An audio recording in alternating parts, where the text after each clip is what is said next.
Ninja Mama'nın ötən dəfəki podkastında yeniyetməlik və intihardan danışdıq.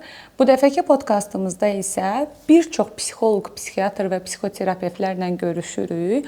Amma əminəm ki, mənim kimi sizlərin də çoxunuzun beynində əsas formalaşan suallardan biri odur ki, o qədər terapiya növləri var ki, hansı birinə müraciət eləyək və artıq o qədər bu sahədə mütəxəssislər də fərqli-fərqli qollara ayrılır ki, bu bizdə bir növ qarışıqlıq yaradır ki, okey, mənə lazım olan kimdir və yaxud da hansı sahədir? Elə bu dəfəki mövzumuzu dedik bu istiqamətdən edək. Terapiya nə, niyə və necə? Qonağım Nəfəs Psixologiya Mərkəzinin psixiatr, psixoterapevti Vazeh Abbasovdur. Xoş gəlmisiniz Vazeh bəy. Çox sağ olun. Biraz özünüz haqqınızda məlumat verin, daha sonra suallarıma keçəcəm. Mənim adım Vazeh Abbasovdur. Mən psixiatram, Nəfəs Psixologiya Mərkəzində işləyirəm. Həmçinin psixoterapevtəm. Bunlar iki ayrı ixtisasdır, iki ixtisasım var. Gestalt terapevtəm, ailə, qrup terapiyası, fərdi terapiya ilə məşğulum. Ümumiyyətlə Vazeh bəy, terapiya necə işləyir? Yəni bunun ümumi anlamında işlək mexanizmi nədən ibarətdir? Psixoterapiya yəni bir münasibət üsulu da demək olar, psixoterapiya bir yardım üsulu demək olar, dəstək üsulu demək olar. Ümumən psixoterapiya danışıqlardır. Yəni düz psixoterapiya fərqli ola bilər. Yəni art terapiya deyilən terapiya var, rəqs terapiyası var. Bunların amma hamısının altında elə bil ki, söhbət dayanır. Yəni nə edəcəksə sonra söhbətlə onu aydınlaşdırmaq və elə bir dərk eləməni artırmaq, özünü də yaxşı dərk eləmək, özü ilə daha çox harmoniyada olmaq, yaxşı münasibət qurmaq. Bunlara yönəldilmiş bir texnikadır. Belə çıxır ki, terapiya günün sonunda insanın özünü özü ilə üzləşdirmə metodlarından biridir deyə bilərik bunu. Demək olar əlbəttə ki, daha yaxşı dərk eləmək demək olar. Biz biraz fərqli sözlərlə deyirik, amma özü ilə üzləşmək. Bayaqları bir neçə terapiya növü səsləndirdiniz. Ona görə elə növbəti sualımı vermək istəyirəm ki, hansı terapiya növləri var və insan necə başa düşməlidir ki, ona hansı terapiya növü lazımdır? Mən dediyim növlər əlbəttə ki, işləmə üsullarıdır. Yəni adamlar fərdi terapiyada işləmək olar, cütlüklər gələ bilər, yaxud da ki, ümumiyyətlə cütlük, yəni bu homoseksual və heteroseksual cütlüklər ola bilər. Onlar arasındakı münasibətləri aydın eləmək üçündür. Ailə terapiyası var. Ailə terapiyası ailənin bir üzvünün simptomu üzərində işləmək üçündür. Məsələn, uşağın anoreksiyası və yaxud bulimiyası varsa və yaxud da psixiatrik olmasın, hansısa bir bədən problemi olarsa, somatik problem varsa, bunun ailədən necə yaranması, ailənin bu simptomları necə dəstəkləməsi, saxlaması, qoruması, yəni ailə terapiyasında baxılır. Bu bir yanaşmadır. Qrup terapiyası var. Qrup terapiyasında bəlkə fərdi terapiya daha yaxındır. Fərdi terapiyada mən öz problemin daha dərinliyinə gedirəmsə, ancaq mənim üçündür bu iş. Terapevt ancaq mənimlə işləyir. Qrup terapiyasında isə daha geniş götürmək olar. Yəni deyək ki, mənim əks cinslə bir problemim var və mən o problemi səsləndirirəm, amma qrupda əks cinsin nümayəndələri var. Onlar o problemin qarşı tərəfini mənə belə güzgü kimi göstərəcəklər.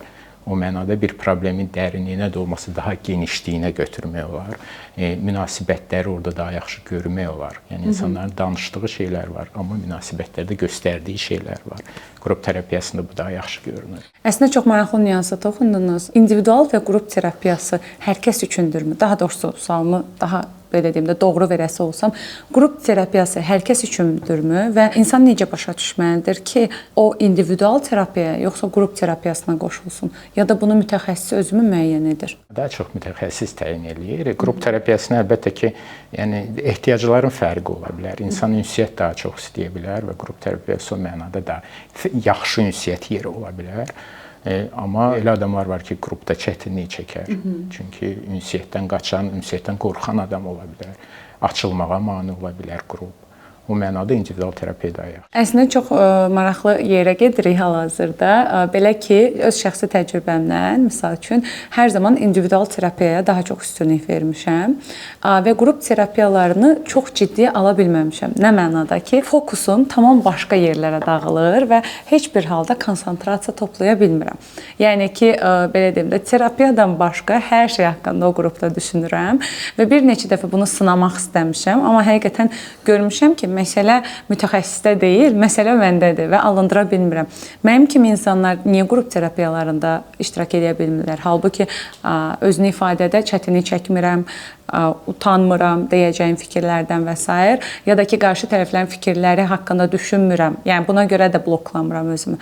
Amma qrup terapiyalarını çox belə deyim də qoşulduğum zaman özümü terapiya mühitində hiss eləyə bilmirəm. Bu nədən qaynaqlanmış ola bilər? Bu şəxsi problem ola bilər. Bu amma qrupun aparıcısının qrupa aparma problemi də ola bilər. Biraz bu yana da vurdum ki, yəni əlbəttə ki, qrupda etibarlı mühit yaratmaq aparıcının işidir, terapevtin, psixoterapevtin. Yəni biz terapiya sözü istifadə edirik. Psixoterapiyadan söhbət gedir. O atmosferin yaradılması birdən-birə yaranmır. Yaranmada düzdür, qrup özü də iştirak eləyir, amma aparıcı bu qrupu yönəldir, etibarın daha çox olması istiqamətində yönəldir. Çünki etibar azlıqsa heç kəs öz problemini danışmır. Qrupun dinamikası belədir onsuz. Əvvəl səthi problemlər danışılır, sonra etibar yarandıqca daha dərin problemlər danışılır. Amma siz dediyiniz şeydə hansısa bir yayılma, bir müqavimətdir. Yəni psixoterapiyada müqavimət deyilən bir şey var ki, müqavimət aktiv müqavimət ola bilər ki, burada mənə narahatdır, adam birbaşa deyə bilər.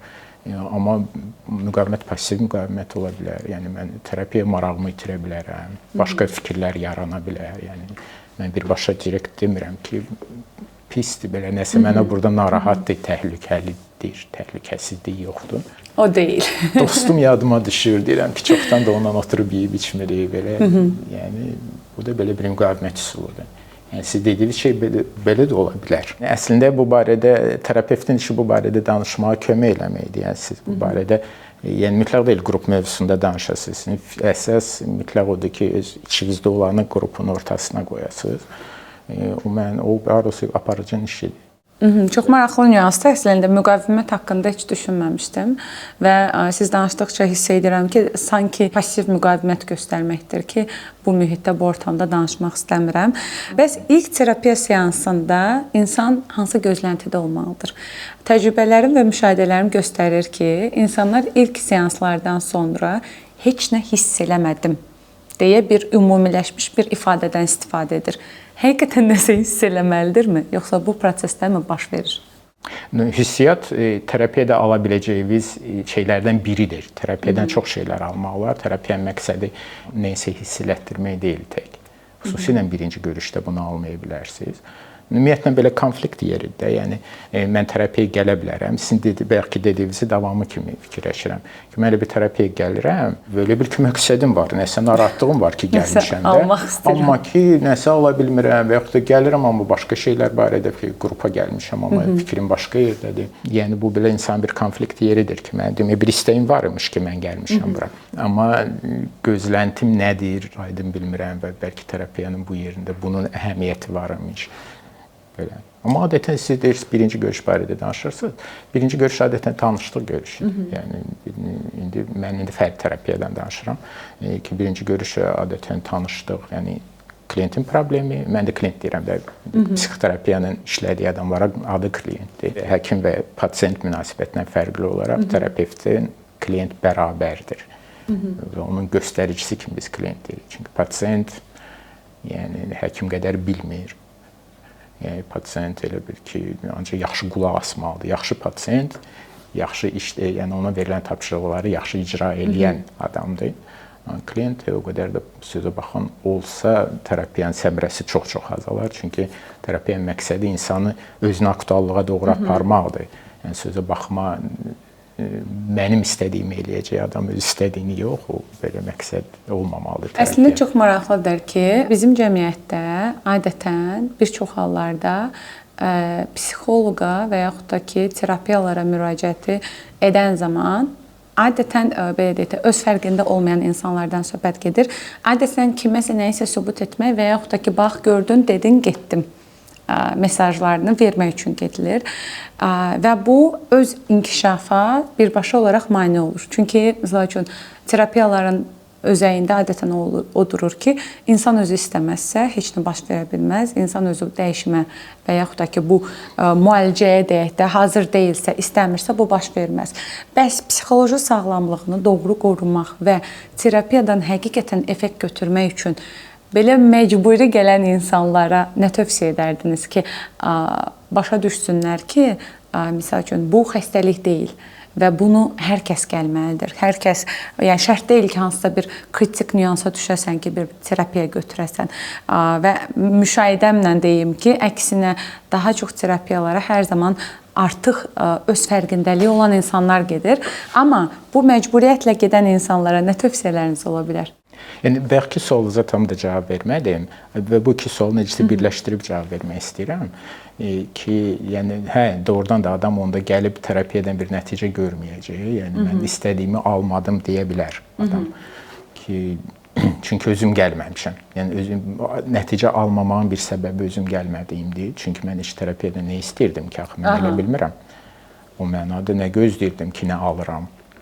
Gözləntim varsa daha belə hədəfə yönəlmiş ola bilər adam. Və biz bu hədəfləri birinci görüşdə aydınlaşdıra bilərik ki, istədiyin nədir? Yəni birinci görüş əslində ondan ibarətdir ki, problem nədir? Tanış oluruq. Siz özünüz barədə danışırsınız, mən özüm barədə ehtiyac varsa danışıram, tanış oluruq. Və bir də terapevtik müqavilə deyilən bir şey var, o da birinci görüşdə bağlanmalıdır, yəni qarşılıqlı öhdəliklər barədədir. Bu birinci görüş əlbəttə elə keçməlidir ki, aydınlaşdırılsın bir-birindən gözlənilən şeylər və birgə götürülən öhdəliklər. Amma belə nəsə hiss olunmaya, yəni əgər insan birinci görüşdə nəsə hiss eləmək gözləyirsə, yəqin ki, onu almaya bilər. Yəni bəlkə də nə isə alacaq da, yəni ki, deyək ki, hansısa bir aydınlıq götürə bilər ki, mən bildim nə olacaq. Terapiya nə deyilən şeydir, mən başa düşdüm.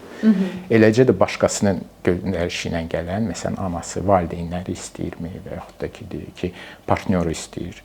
Yəni gərgin bunların arasında münasibət var və partnyor göndərir ki, get sən terapevtin yanına, sən biraz belə get yaxşı qız ol, gəl. Onda mən sən qəbul eləyərəm. Və yaxud da ki, kişiyə barədə. Və öz məqsəd, o yenə də bir məqsəddir. Yəni bu məqsəd odur ki, mən kiməsə rahat olum. Bəlkə o söhbətin üstündə durmaq olar. Yəni əlbəttə ki, insanın gələndə bir məqsədi var və bu məqsəd aydınlaşdırılmalıdır. İnsan bu məqsədi daha yaxşı başa düşməlidir. Bu da yenə birgə fəaliyyətdən olan şeydir. Deyək ki, mənim də işim ola bilər, aydınlaşdıraq ki, gəlmisiniz, gəlmisiniz. Adətən belə deyək də bir çox mövzularla bağlı öyrəşilmiş yalanlar və yaxud da ki, miflər mövcud olur. Terapiya ilə bağlı yanlış fikirlər varmı və yaxud da ki, miflər varmı ki, hansılara ki, toxunmaq istəyirsiniz ki, baxın bu terapiyada belə deyirlər, amma bu yalandır ya da bu mifdir, belə bir şey yoxdur dedikləriniz.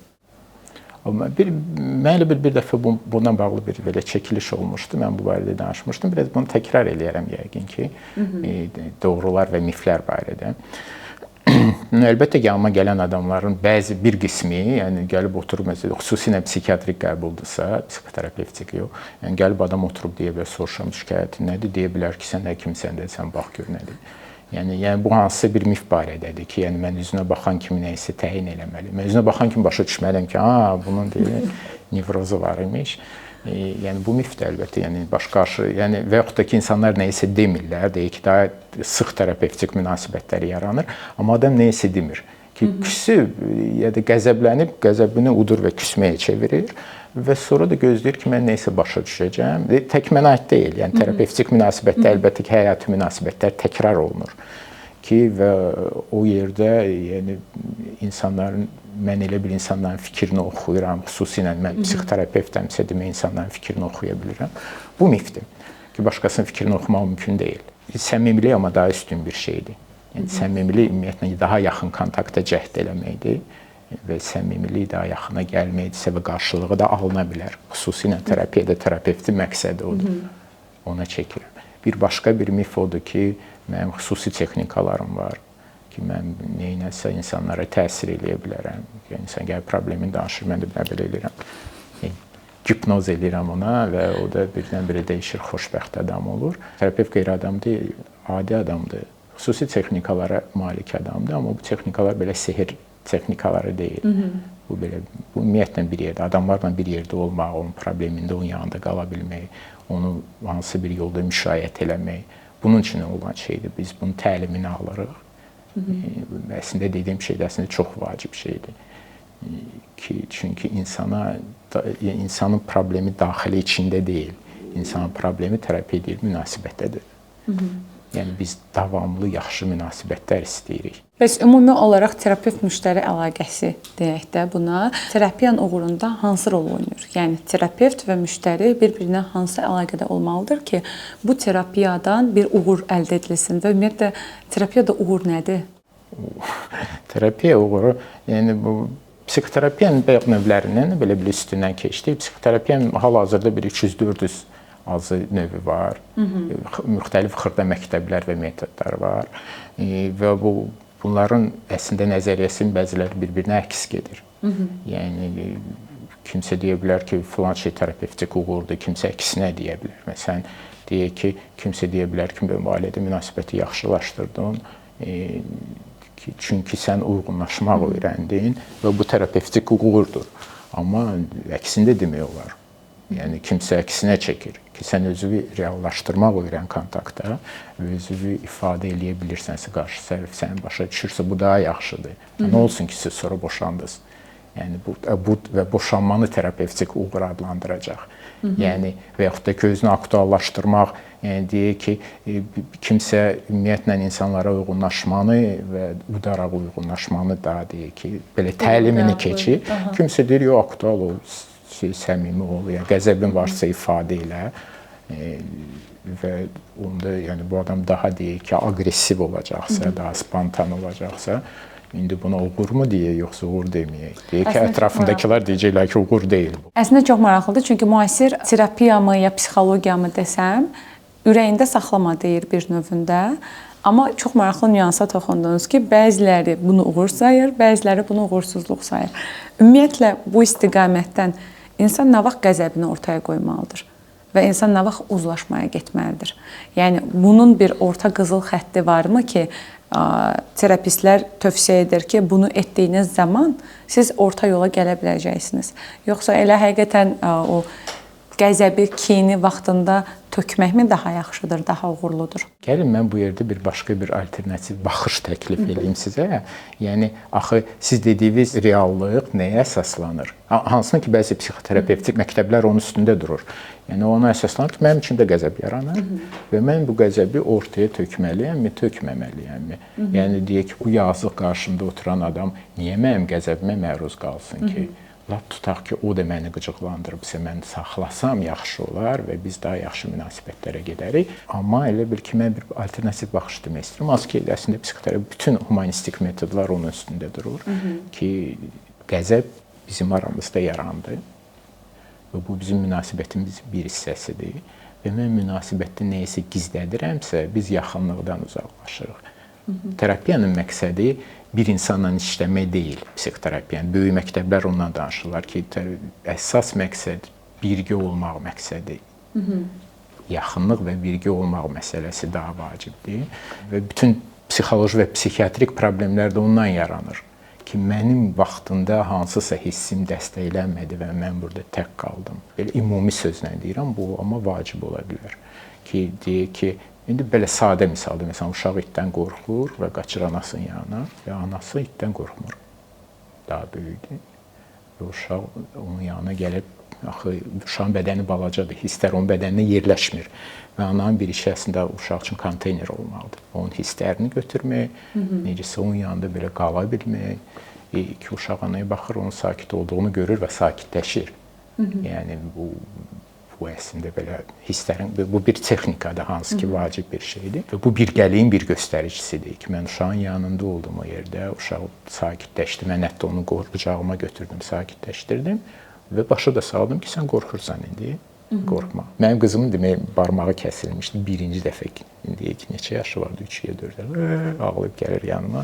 Yəni, elə bir ki, mən ona deməliydim ki, qorxma qızım, yəni bu qan kəsiləcək, yəni, çünki onu bilmir. Yeni bir şey baş verir ki, bədəninə nəsə axır ki, bu uşağın ona ehtiyacı var. Mən onu elə bir hiss eləyib ona deyirəm. Və bu yaxınlıq barədədir. Birgəlik budur. Ki, yəni terapiyada əslində psixoterapiyanın deyək ki, texniki tərəfləri var. Ki, yəni mən deyək ki, hansı ailə münasibətlərindən xəbərim var, ailə quruluşundan xəbərim var, güc xəttlərindən xəbərim var və bunun necə düzgün olacağını adamlara deyə bilərəm. Deyirəm ki, Ailənin sərhəddi budur, ailənin qaydaları budur, bunu eləmək üçün bunu eləmək lazımdır, ayrılmaq lazımdır, belə eləmək lazımdır. Bu bir qaydalardır, bu bir texnikadır və yaxud da ki, neysə bir hiss eləmək lazımdır, yoxsa ifadə eləmək lazımdırmı hiss elədiyini, yoxsa ki, içində saxlamalı. Bu qaydalar barədədir, texnikalar barədədir. Adamlara elə bil ki, neysə öyrədirsən. Və bundan başqa bir böyük bir tərəf isə münasibətlər barədədir. Yəni, terapevtik münasibət dediyimiz suala gəlirəm ki, terapevtik münasibət deyilən bir münasibət var. Və bu əslində çox yaxşı modeldir. Bu birlik və yaxınlıq modelidir. Terapiyada elə bil bunu öyrədirsən adama ki, çünki biz hamımız yaxınlığa qaçırıq. Həm psixoloji, həm fiziki yaxınlıqdan gəlir. Bir atmosferdə olmaq, hissləri bir yerdə hiss eləməkdən gəlir və bizim hansı məqsədimiz əslində belə bir ehtiyacımız var bizim. Amma biz ondan qaçırıq. Çünki yaxınlığa yönəlsək də, amma yaxınlıq çox yaralı bir yerdir. O zaman belə çıxır ki, ümumi olaraq əsas məsələ həm də sərhədlərin öyrənilməsindədir. Yəni sərhədlərimizi doğru qoymuruqsa, o zaman bu bizdə daha sonrasında bəlli bir gözləntiyə girir və bu gözlənti qarşılanmadığı zaman həmin o küsmə dediyimiz etap yaranır, mərhələ yaranır və o da bir yerdən sonra gəlir bizə kinə səbəb olur. Çünki əslində kin sevginin elə tam əksidir, ən neqativ halıdır. Belə deyə bilərikmi buna? Yəni terapiyada bir insan öz sevgisinin, daha sonrasında kinə dönüşməsinin alt səbəblərini tapa bilirmi ümumiyyətlə? Biraz başqa tərəfdən yaxınlaşım sizə dediyinizə. Yəni yenə bu yaxınlıq və birgəlik mövzusunu davam eləmək istəyirəm. Məsələn, deyək ki, hansı bir sadə ünsiyyət var, amma ki, deyək ki, nəyisə baş verdi bizim aramızda və mən sizə minnətdarlıq bildirmək istəyirəm və bunu belə səmimi kimi də deyirəm ki, çox sağ olun. Yəni, çünki hissimin üstündə bu yarandı. Bizim birgə münasibətimizin içində deyək ki, nəsə yarandı. Mən deyirəm ki, çox sağ olun, çox doldum və bunu belə minnətdar kimi sizə minnətdar oluram deyirəm. Bunu çox sağ olun, siz yaxşı adamsınız. Və bu yer elə bil ki, yaxın gəlmə yeridir və siz onu məsələn, siz və ya bir başqası onu qəbul eləməyə bilərsiniz. Deyərsən, hə, də mənim işimdir. Yəni, çünki bu emosional yaxınlaşma sizdə də emosional reaksiya yaradır və yaxınlıq və birgəlik deyəndə bundan danışıram. Çünki insanlar bir-birinə emosional bağlıdırlar və bizim aramızda emosiyaların səbəbindən bir atmosfer yaranır. Və biz ikimiz də bu atmosfer, ikimiz yox, 10 nəfər isə onumuz bu atmosferin içindəyik və bu atmosfer bizi bir-birimizi daha yaxşı hiss eləməyə kömək edir və bir-birimizi yaxınlaşmağa, birgə olmağa kömək eləyir. Bu mexanizm əslində insandan qabaq yaranır. Yəni simpatiya deyilən bir şey var, eyni hisslər hiss eləmək. Yəni biz insanın başqa adamın dərdini hiss edirik. Beyin qabığının funksiyası deyil o. Yəni alın payı, beyin qabığı bir başqa bir daha dərk etməklə məşğuldur. Amma emosiyalar orta beyində yerləşir. O daha dərin instinktlər daha aşağıdaydı. Əslində çox maraqlı bir nüansa gəldiniz, belə deyim də. Bu istiqamətdən əslində sualım yox idi, amma söhbət əsnasında yarandı. Dedik ki, eyni ortamda biz bəzən, siz pozitiv tərəfindən danışdınız, amma bəzən olur ki, heç tanımadığımız bir insandır, sadəcə aurasını sevmirik. Halbuki çox yaxşı bir insandır başqalarının gözündə. Necə olur ki, hər kəsin gözündə yaxşı olan biri bizim gözümüzdə yaxşı olmur? Niyə o aura bizə neqativ olaraq gəlir? Terapiyada bunun bir açıqlaması varmı ümumiyyətlə? Yəni, aura sözü psixoterapiyanın termini deyil. Onun üçün belə o terminoloji səhvlər, qarışıqlar olmasın deyə bu keçiddən ehtiyatlı olaram ki, mən daha çox bir emosional atmosfer barədə danışaram ki, nəsə bu adamın yanında mən özümü yaxşı hiss eləmirəm, hansısa neqativ hisslər hiss eləyirəm. Belə desəm daha uyğun olar. Və hər halda əgər mən hisslərimə etibar eləyirəmsə, onda bu hisslərin mənə kömək eləyəcək. Ki, mən insanları başa düşməyə. Yəni, axı bizim təhsilimiz belə təhsildə biz fikirləşmə öyrənirik. Biz biliklər yığırıq məktəbdə, biz alın qabığımızı inkişaf elətdiririk, biliklərimizi, ağlımızı, həyatımızı belə dərk eləməyə çalışırıq. Siz dediniz ki, hansı bir gündəlik aparıram və orada plan qururam və planla həyatımı dəyişməyə çalışıram. O həyatın bir hissəsidir. Digər hissəsi emosional hissədir. Və bunu bizə heç kəs öyrətmir əslində, psixoterapiyadan başqa. Ki, yəni bu hisslər nə demək? Əslində bizim emosiyalarımız və hisslərimiz, bunlar yaxın şeylərdir. Bizə həyatı dərk eləməyə kömək eləyir. Yəni hər bir hissimiz hansı tələbat barədədir. Yəni emosiyalar haqqında bir neçə nəzəriyyə var.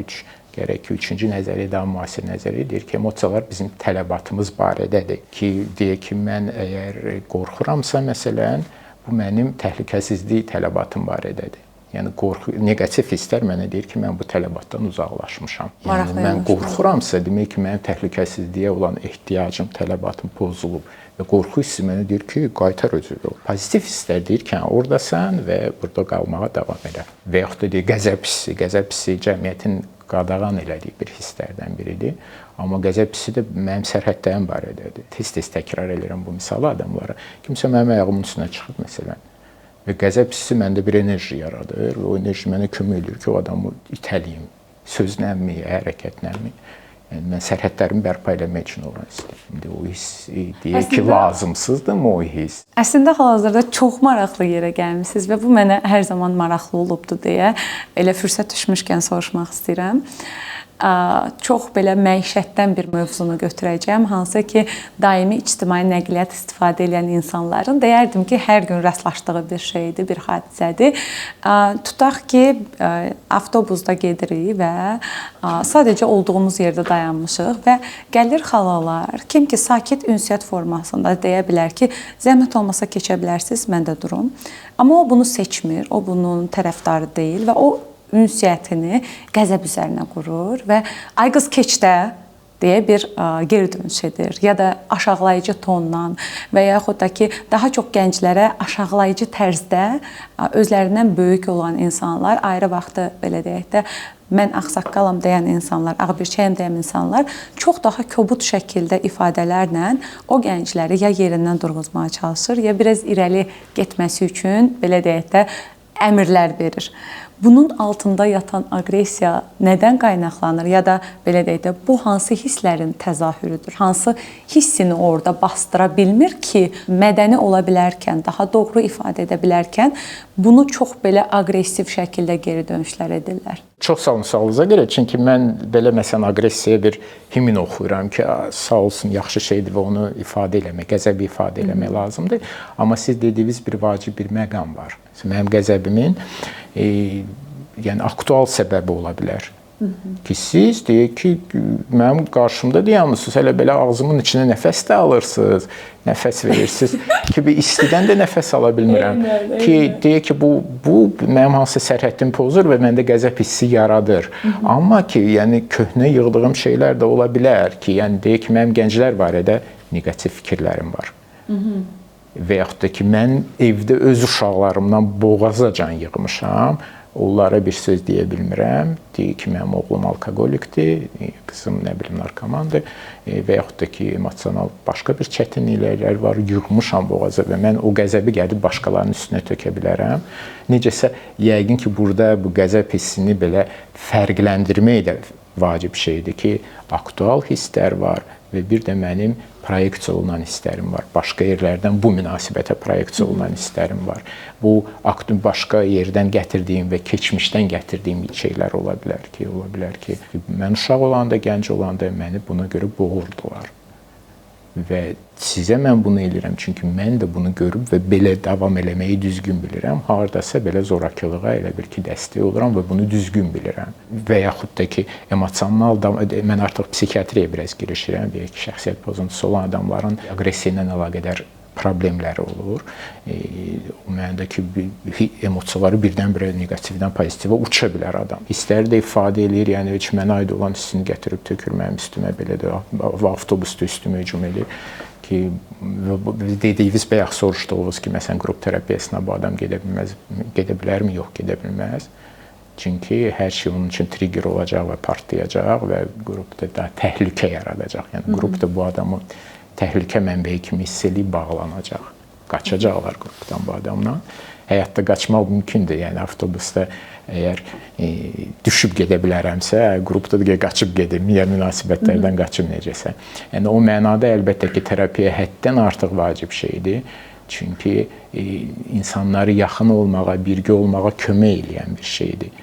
Çünki mən ünsiyyət üsulum çətin ola bilər, deyək ki, mənim yaxşı valideynlərim ola bilər, aralarında yaxşı münasibətlər ola bilər, mən yaxşı münasibət nümunəsi görə bilərəm. Onların mənə münasibəti yaxşı ola bilər. O adamların bəlkə terapiyaya ehtiyacı yoxdur. Amma demək olar ki, hər birimiz hansısa bir travma almışıq ailəmizdən, çətin münasibətlər görmüşük və bu münasibətləri də belə aşağıya da translyasiya edirik öz həyatımıza. Terapiya bu mənada vacib şeydir. Yəni bizim normal bildiyimiz şeyi terapiyada görmək olar, dərk eləmək olar. Çünki mən əgər belə aqressiv mühitdə adamlara yaxınlaşa bilmirəm və tək qalıram və bölüşə bilmirəm, amma bölüşmə bir vacib şeydir. Çünki mənim dərdimin yanında kimsə varsa, mənim dərdim daha yüngül gedir. Mən kiməsə bu barədə danışa bilirəmsə. Bayaq dediyim o birgəlik nümunəsi terapiyada ola bilər. Yəni insan öz dəhşətli qorxuları ilə, dəhşət hissi ilə gəlib mənim yanımda oturur və bu barədə danışır və hardasa görür ki, mən burada dayanıqlıyam. Mən dağılmadım bu hisslərdən. Yəni bu özü bir münasibətdir və bu münasibətlə sağalma deməkdir. Çünki insana əslində necə ki mənim qızıma bu barmağından gələn qana görə təsəlli lazım idi. Elə də insana böyük olanda da hisslərini bölüşmək və onunla əlaqədar nəyisə almaq lazımdır. Yəni bizim belə ehtiyacımız var, yaxınlaşmaq ehtiyacımız var. Amma belə yaxınlıq və birgəlik təhlükəlidir biraz, yaralanmaq olar. Yəni kimsə gəlib mənə deyirsə ki, belə məsələn minnətdarlığını bilir, çox sağ ol və yaxud nəysə belə şəxsi bir şey bilir, hansı ki məni də həyəcanlandırır. Və bu həyəcan yeri bir təhlükəli ola bilər. Bu da mənə çox yaxın gəldi deyəsən, mən belə deyim ki, bilirsən, hə, yaxşı, mən getdim amma bağışda tələsirəm vaxtımı ki, biz elə bil ki, bu yaxşı münasibətlərə cəhd eləyirik, həyatda da onu axtarırıq və bizim çox problemlərimiz ona görədir. Bütün psixoloji problemlər, psixosomatik problemlər ondan yaranır. Terapiya o mənada yaxşı yerdir. Biz terapiyalardan danışdıq və çox gözəl nümunələr verdiniz. Təşəkkür edirəm. Amma ümumiyyətlə heç vaxt terapevtik seansda olmayan bir insan doğru terapisti necə seçməlidir? Hansısa kriteriyalar varmı ki, bu tikləri etdikdən sonra adam deyə bilər ki, mən filan terapistə gedəcəm. Məsəl üçün, sosial media dönəmində adətən mən seçimimi necə edirəm? Şəxsin danışıqlarına baxıram və şəxsin öz emosional olaraq, belə deyək də, mən ona aura deyəcəm. Aurası məni özünə çəkirsə, mənə inam verirsə, o zaman mən həmin şəxsi seçirəm. Və yaxud da ki, söhbətlərində mən özümü də görürəmsə, o zaman mən onu seçirəm. Amma doğrusu budurmu? Yəni, beləmi olmalıdır? Yoxsa doğru olan yolu nədir bunun? Yəni, elə deyilsə şübhə eləyirsiniz, məncə siz düzgün seçirsiniz. Şübhə deyil də, sanki bəzən olur ki, deyək ki, məsəl üçün, həkimləri seçən zaman adətən, belə deyək də, ağızdan ağıza həkim seçirik. Yəni, nə mənada ki, filan kəsimin dostunun anasına filan həkim baxmışdı, çox yaxşı təsir elədi. Ya da mənim bacımın ginekologu filan kəs olmuşdu, o ona yaxşı təsir elədi və ona görə mən də ona gedirəm. Yəni seçmək üçün iki faktor vacibdir. Yəni birinci faktor insan professionallığı, bəlkə birinci yox, birincisi dediyinizdə insanla sizin ab-havanız tuturmu? Yəni bu şeylər intuitiv şeylərdir. Siz bu adamın sizə uyğun gəldiyini intuisiya ilə də hiss eləyə bilərsiniz. Bu desə mənim adamımdır. Mən bunun yanında ağlaya bilərəm. Mən bunun yanında açıla bilərəm. Yəni bunu əlbəttə ki, insanın baxmaqla da görmək olar. Və yaxud da ki, baxmaq olmasın da, deyək ki, bir sınaq üçün deyək ki, 10 seans gəlirsiniz. 10 seansınızda bu münasibət alınıb alınmayacağını başa düşürsünüz. Bu sınamaqla yoxlayırsınız və belə də olar ki, terapevt gəzə-gəzə öz terapevtinizi tapasınız. Amma ikinci vacib olan şey də texniki biliklərdir. Yəni bizdə bəlkə hələ dəb deyil, amma ümumiyyətlə məncə belə olmalıdır. Yəni adamdan sənədlərini soruşurlar da, harda oxumusan? Məşğul olmaq üçün bir səlahiyyətin varmı, təhsilin varmı? Harda oxumusan? Mənə belə soruşurlar, məsələn, mənim şəxsi terapiyam barədə soruşurlar, varmı, yoxmu? Superviziyam varmı, yoxmu? Təhsilin davam edirmi? Sənədləri göstərmək olar. Bəzi adamlar onu eləyirlər. Və son olaraq da son sualıma gəlmək istəyirəm ki, ümumiyyətlə terapiya adətən nə qədər davam edir və nə qədər tez-tez baş verməlidir seanslar? Terapiya məktəblərində belə yüngül fərqlər ola bilər. Həm üslubdan asılıdır. Əgər söhbət fərdi terapiyadan gedirsə, fərdi terapiyanın tezliyi həftədə bir dəfədir. Bəzi məktəblər həftədə 2 dəfədən danışırlar. Yəni bu optimal tezlikdir. Həftədə 2 dəfə də gəlmək olar, həftədə bir dəfə, hərdən düzdür, belə bir reallıq var, biraz O var ki, məsələn, kimsə terapiyanı bitirmək üzrədir, neçə vaxtı gəlir və demək ki, terapiyadan asılılığını götürmək üçün 2 həftədə bir dəfə də gələ bilər. Amma mənim də öz terapiyam nə vaxtsa 2 həftədə bir dəfə idi, amma belə daha çətindir. Elə bir seansı belə bir yadva salırsan. Keçən dəfə nə barədə danışmışdım. Elə bir seansı bağlamaq üçün. Həftədə 2 dəfə gəlirsənsə, bir həftədə bir dəfə gəlirsənsə, elə bir gündə gəlirsən. Yəni elə adam gəlir oturur deyir ki, dünən ki biz şeydən danışırdıq. O bir həftə olmuş. Oldu be, bir həftə keçib üstündən. Amma deyir ki, dünən falan şeydən danışırdıq. Yəni elə bir ki, seanslar bir-birinə bağlıdır. O terapiyanın yaxşı göstəricisidir. Məncə həftədə bir dəfə və yaxud həftədə 2 dəfə yaxşı tezlikdir. Seans deyək ki, ortalama bir yenə məktəb fərqi var. Mən 50 dəqiqə seans edirəm. Mən gestalt terapeutəm. Gestalt terapiya 50 dəqiqəlik seansdan danışır. Və terapiyanın uzunluğu ümumiyyətlə dəyişikliklər vaxt istəyir. Yəni deyək ki, hansısa bir tez dəyişikliklər var. İnsan gəlir öz problemləri barədə danışır və texniki şeylər, yəni nəyisə deyirsən, bu belə katarsis deyilən bir şey var. Nəyisə başa düşdün və bu güclü bir emosional reaksiya yaratdı səndə. Belə effektlə terapiyadan çıxırsan. Bu hardasa deyək ki, bir 10-15 görüş davam eləyir. Bu da bir işdir. Ondan sonra müqavimət başlayır. Danışma söhbətin qurtardı. Ondan sonra münasibətlər başlayır. Münasibətlə terapiya başlayır. Yəni bizim aramızda olan şeylərin müalicəvi bir effekti yaranması üçün də vaxt lazımdır. Onun üçün məncə yaxşı terapiya azı yarım il davam eləməlidir. Bir neçə il davam eləməlidir. Yəni psixoterapevtlər özləri illərlə terapiya alırlar. İndi terapiyam düzü bitib, fasilə eləmişəm. Amma mənim terapiyam neçə illər davam edir. Yəni belə adamlar neçə il gələ də bilərlər. O demək deyil ki, ömürlükdür terapiya. Çox təşəkkür edirəm sizə Vazif bəy. Əlavə hər hansı bir son sözünüz varsa, auditoriyaya səslənə bilərsiniz. Əks halda mən sağollaşma nitqimi səsləndirim. Məncə kifayət qədər danışdıq. Düzü belə bəlkə bir ideyanı yığıb bilməm, çatdıra bildimmi, çatdıra bilmədimmi? İdeyam o idi ki, terapiya yaxınlıq, birgəlik barədədir. Mənim üçün bu sadən dəyərli olan bir şey budur. Və elə bir terapiyanın, yəni insanın münasibətlə sağaltması barədə demək istəyirəm. Çünki bu vacib şeydir. Yəni insan insana yaxınlaşa bilsin gərək. O mənada terapevtin bacarığı olsun gərək ki, yaxına buraxa bilsin. Adamlar da elə bil ki, bu terapevtin yanına gələndə bu təcrübəni qazana bilsinlər. Bunun sonra öz həyatını adam aparır və münasibətlərini aparır. Daha böyüyür. Əla, təşəkkür edirəm. Belə ninja mamalar və ninja atalar, adətən mən ninja mama deyə səslənəndə deyirlər ki, və sizi atalar da izləyir.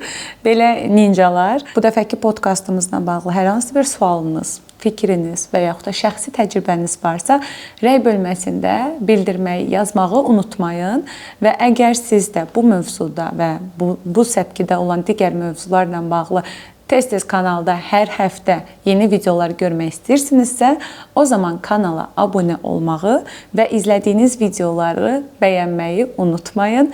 Hələlik növbəti Ninja Mama podkastlarında görüşənə qədər.